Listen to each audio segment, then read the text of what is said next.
Hey, my reactor. So we reading women of the Bible, how strong and powerful they were, and what purpose they had.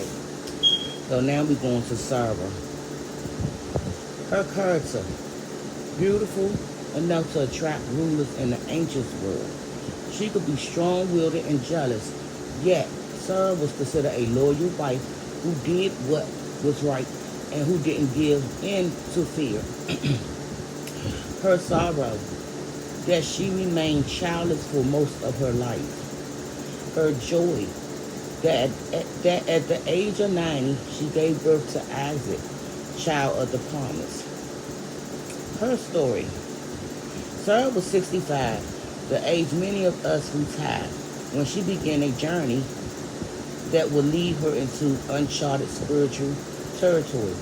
Leaving behind their homeland, she and her husband Abraham moved hundreds of miles south to Canaan, a land fertile with the promises of God but barren of everything cherished and familiar. God had promised the land to Abraham and his offspring. From him will come not just a family, clan, or tribe, but an entire nation, a people who will belong to God as no other people had. The promise spread like ripples from a stone pitched in water. If Abraham was to father a new nation, surely Sarah would be its mother. Yet she longed, yet she longed to give birth, not to a nation, but to one small child she could kiss and cradle. At first, Abraham and Sarah found it difficult to support themselves, let alone children, in their new homeland.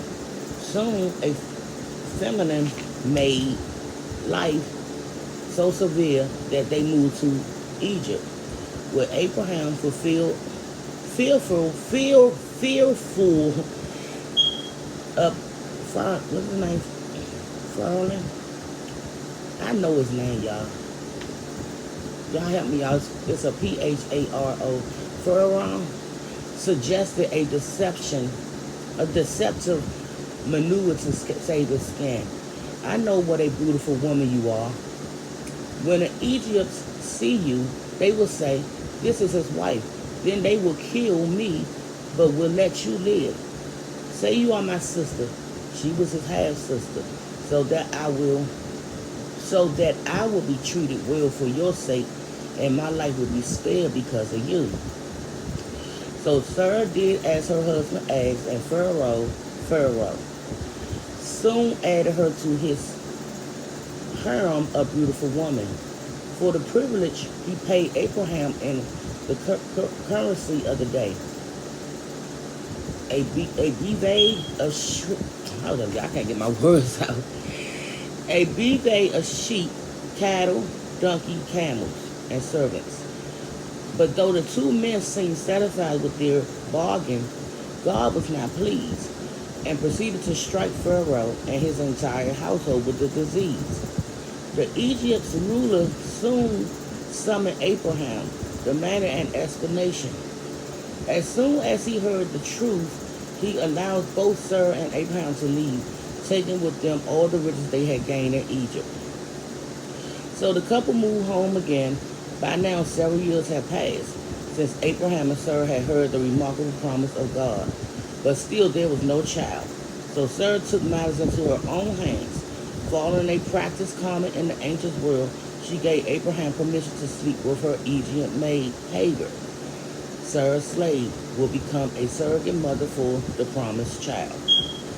Before long, Ishmael was born, but the child brought only discord between the two women. One day the Lord appeared to Abraham while he was sitting at the entrance to his tent. "Where's your wife, Sarah?" "They're in the tent," Abraham replied.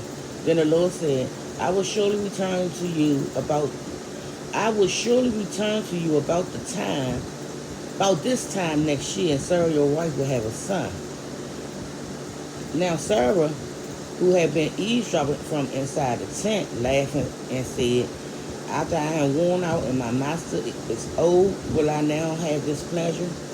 But the Lord said to Abraham, "Why did Sarah laugh and say, will I really have a child now that I'm old?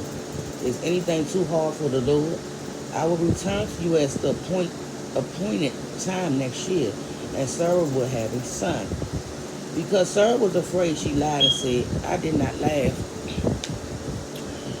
But he pressed her, saying, yes, you did laugh. A year later, Sarah gave birth to Isaac, whose name meant laughter.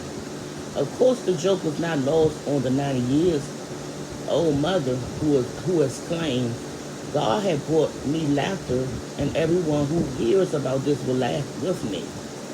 But Sarah's humor was short-lived. Fireworks flared once again between the two mothers until Sarah forced Hagar and Ishmael from Abraham's household, leaving them wandering in the harsh desert. And though God provided for the two outcasts, it would be through Isaac that he would keep his promise of a new nation and a deliverance for his people. Sarah died at the age of 127 and was buried in Hebron. Between Isaac's birth and her own death lay 37 years, ample time to reflect on her life of vengeance with God. Was she ashamed of her treatment of the ill-fated Hagar? Did she laugh? Did she remember laughing when God told Abraham she would bear a child at the age of 90? Did she appreciate the echoing irony in young Isaac's laughter? Did she have any idea she would one day be revered as the mother of Israel? Indeed, a symbol of the promise, just as Hagar was to become a symbol of slavery under the law. Scripture does not say, but it is heartening to realize that God accomplished his purpose despite our frailties, our little faith, our entrenched self-reliance. True, Sarah attempt to help God keep his promise caused plenty of anguish.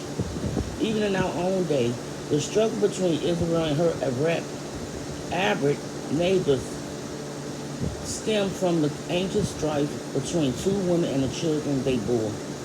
Still, despite her jealousy, anxiety, and skepticism about God's ability to keep his promise, there is no denying that Sarah was a risk taker of the first order. A woman who said goodbye to everything familiar to travel to a land she knew nothing about. A real flesh and blood kind of lady who lived an adventurous, more strenuous than any fairy tale heroine. An adventure that began with a promise and ended with laughter.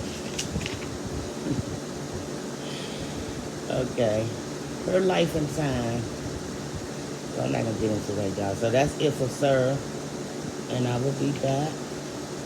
Oh, her promise. Okay, that's it. Her promise. Okay. Her promise. How hard it was for Sarah, and it's for us as well, to remember God's promises and to wait for him to fulfill them. God's promises are revealed and fulfilled in his timing, which is often on a calendar far different from our own. Waiting patiently for God to work may be one of the most difficult experiences of our Christian walk. We live in an age of the immediate. We think waiting and doing so quietly is somehow less worthy, perhaps even a bit lazy. We're great, do it yourself, sir. We're great, do it yourself, sir. And we often get in God's way when we take things into our own hands. Do you have something you're waiting for God to do? Have you asked him for the salvation of your husband, of a family member? Are you praying for a rebellious child to come home? Whatever the circumstances, God's timing is the best timing. When you're tempted to step in and make things happen on your own, think of Sarah. Her attempt to fulfill God's promises of a son through her servant Hagar has disastrous results.